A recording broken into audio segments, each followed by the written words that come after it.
makikita mo tong lugar na to. Uno.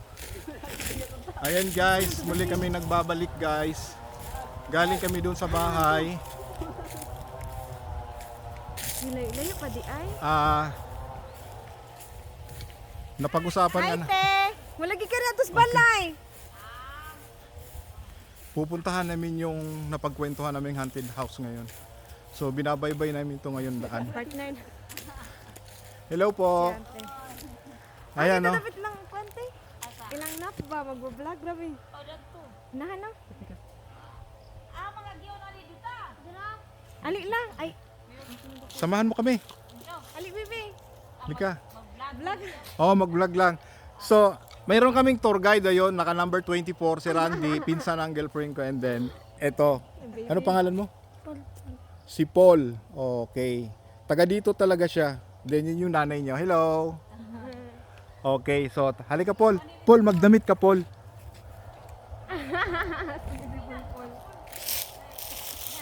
Ayan guys. Te. So balik tayo guys sa kwento. Ang kwento kasi dito, yung lugar kung saan yung may nangyayaring krimen.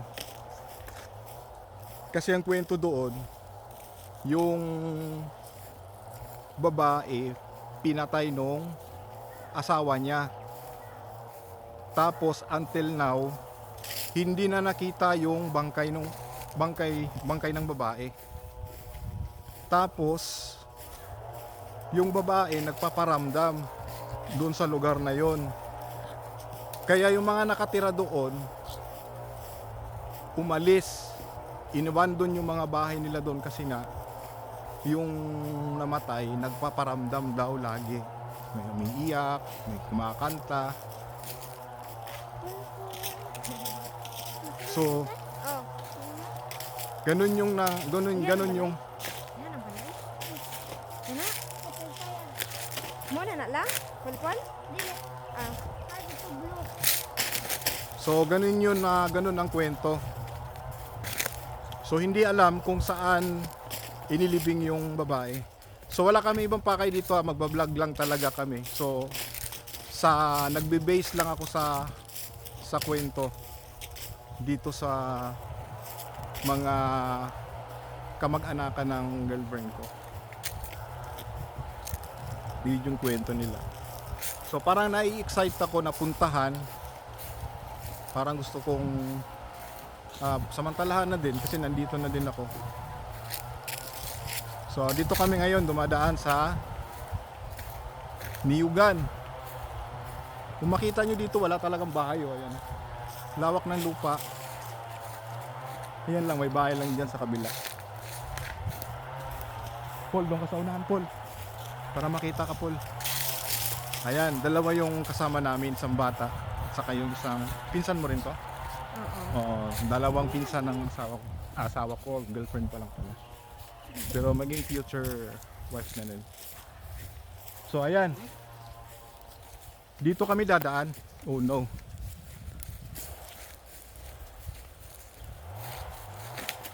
Dari na ba? Ayan guys.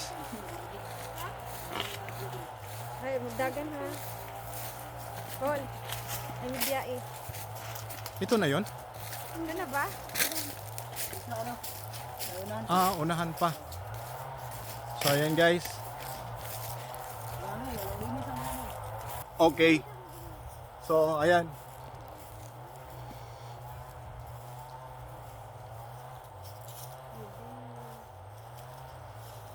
Ito yung dadaanan namin. Ayan o. Ito na ba yon?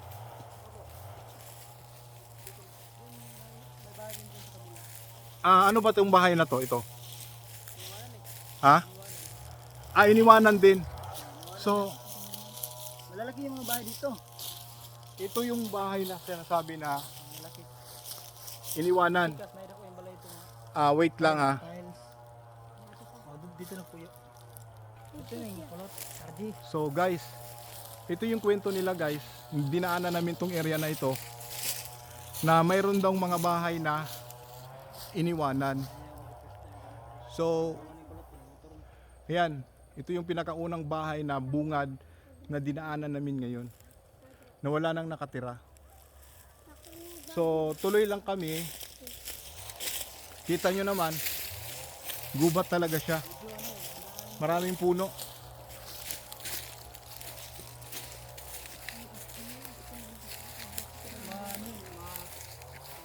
Ayan oh, malaking bahay ito. Sige may. Ayan, papasok kami dito. Nadrang sa kabalayo. Ha? Oh, may mga puno pa ng santol oh. Ano naman?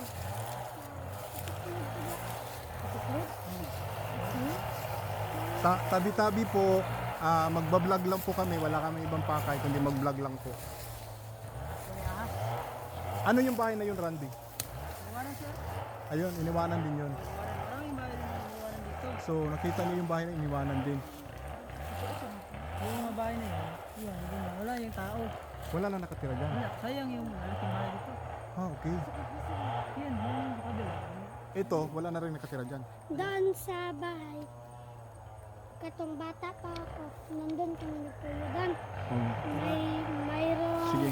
nag-ano dyan, nagkakanta, nagdudula, Naglaro. Ah, okay.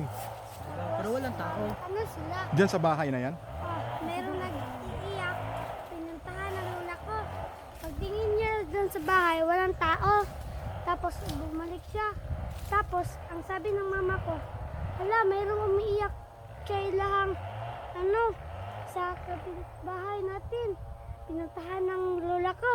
Tapos, wala namang tao. Bumalik na siya. Oh, okay. Nagpaano lang kami, nagpa-sounds. So, parang ganun na nga. Kaya, umalis yung mga nakatira dito. Sabi po,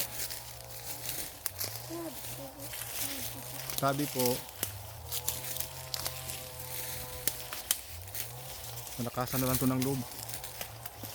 Dito naman, So, tignan nyo naman yung... ito naman. Ano naman ang kwento nito?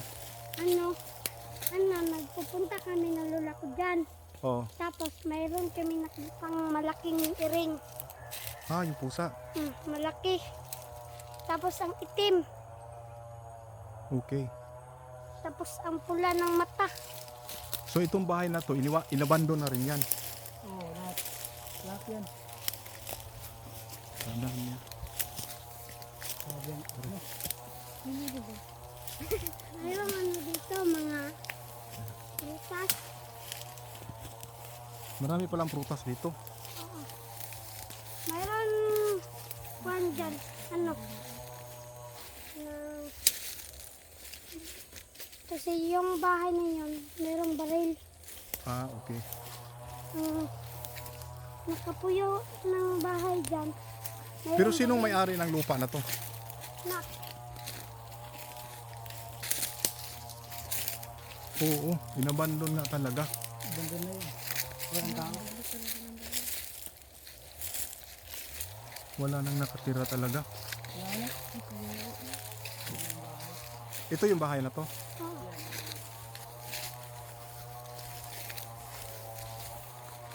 Nagbablog lang po kami. So ayan, ito yung kapitbahay. Who are